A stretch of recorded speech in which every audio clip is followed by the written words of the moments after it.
चालू पेश कजे थो। करबल में कीस वॾो थियो आ, ज़हरा जो लाल मरियो वियो आ। करबल में कीस वॾो थियो आ, ज़हरा जो लाल मरियो वियो आ। करबल में कीस वॾो थियो आ, ज़हरा जो लाल मरियो वियो आ। हो करबल में कीस वॾो थियो आ, ज़हरा जो लाल मरियो वियो आ। टिनि ॾींहंनि जो प्यासो पीउ खे भरजो, टिनि ॾींहंनि जो प्यासो पीउ खे भरजो, बेदर्दीअ सां लाथो वियो आ। करबल में कीस वॾो थियो आ, ज़हरा जो लाल मरियो वियो आ। करबल में कीस वॾो थियो आ, ज़हरा जो लाल मरियो वियो आ। फ़र्ज़ंद रसूल खे करबल में इहो हज़ार साल तौमत ॾिनो। फ़र्ज़ंद रसूल खे करबल में इहो हज़ार साल तौमत ॾिनो।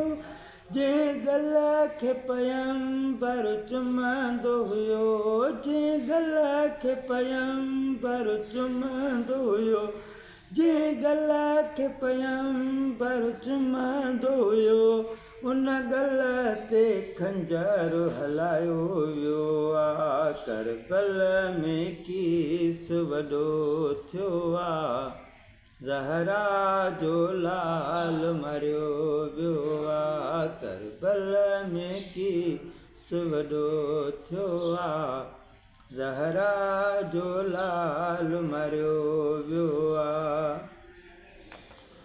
ओ मां रब जी रज़ा ते राज़ी आ, ज़हरा जो लाल इहो चवंदो रहियो। ओ मां रब जी रज़ा ते राज़ी आ, ज़हरा जो लाल इहो चवंदो रहियो। अहिड़ी क़यामत थी वई करबल में, अहिड़ी क़यामत थी वई करबल में, अहिड़ी क़यामत थी वई करबल में, कॼण काबे खे ड्राथो वियो आ। करबल में कीस वॾो थियो आ, ज़हरा जो लाल मरियो वियो आ। करबल में कीस वॾो थियो आ, ज़हरा जो लाल मरियो वियो आ। वो 57 साल जी उमिरि में 53 मिनट त विढ़ंदो रहियो।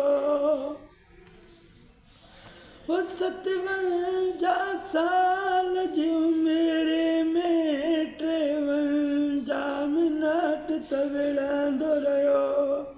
हा ज़ुल्म जी अहिड़ी तारीख़ लिखियनि, हा ज़ुल्म जी अहिड़ी तारीख़ लिखियनि, हा ज़ुल्म जी अहिड़ी तारीख़ लिखियनि, जो धीउ जे साम्हूं पुठो वियो आ।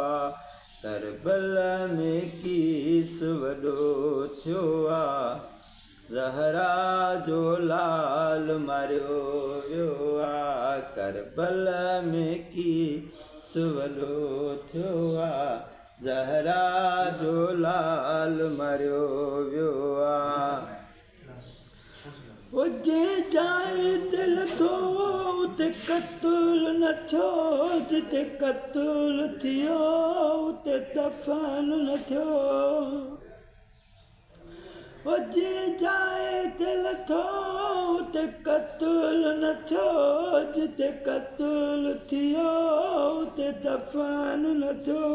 अशरफ ज़हरा जे बचड़े खे अशरफ ज़हरा जे बचड़े खे अशरफ ज़हरा जे बचड़े खे बेगुसल कफन दफ़नायो वियो आहे करबल में कीस वॾो थियो आहे ज़हरा जो लाल मारियो वियो आहे करबल में कीस वॾो थियो आहे ज़हरा जो लाल मारियो वियो आहे टिनि ॾींहंनि जो प्यासो पीउ अकीबर जो टिनि ॾींहंनि जो प्यासो पीउ अकीबर जो बेदर्दीअ सां लाथो वियो आहे करबल में कीस वॾो थियो आहे ज़हरा जो लाल मारियो वियो आहे करबल में कीस वॾो थियो आहे ज़हरा जो लाल मारियो वियो आहे।